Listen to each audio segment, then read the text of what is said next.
Ladies and gentlemen, please allow me to tell you a story about a 39-year-old mother who had a baby and a devastating stroke 2 weeks apart. Her name is Angela.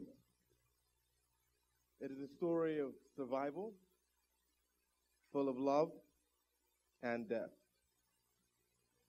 Angela's stroke was caused by the triad of high blood pressure, uncontrolled diabetes, and smoking. When she arrived at the emergency room, her blood pressure was off the charts, and her blood sugar was so high that the glucose machine could not give her a number. She had run out of her prescription drugs and couldn't afford to refill them all. She could only afford to refill her antidepressant pill. She was brought to the hospital because her right side suddenly became paralyzed and her speech disintegrated into a telegrammatic form devoid of prepositions and conjunctions and very difficult to understand. This problem is caused by damage to the speech centers on the left side of the brain. Now, even though Angela worked 2 minimum wage jobs, she had no health insurance.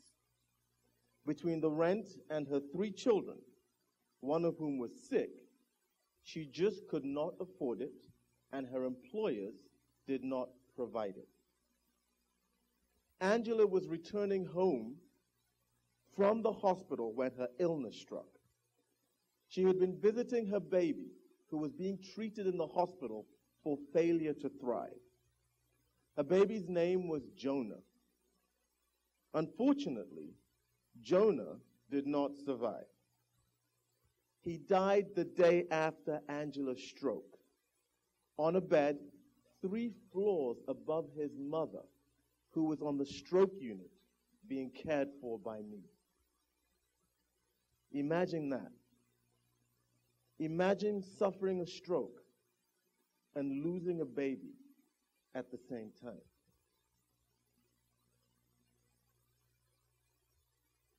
Now, there are many things I can say about Angela. I can talk about her preventable diseases at length. I can narrate the delays to getting a CAT scan of her brain or the challenges we faced when inserting intravenous lines into her veins. I can talk about the difficult choices that I had to make when prescribing her medications.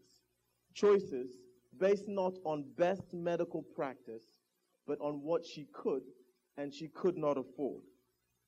I can describe her mental pain, her physical despair, the noose of hopelessness that dangled over her hospital bed.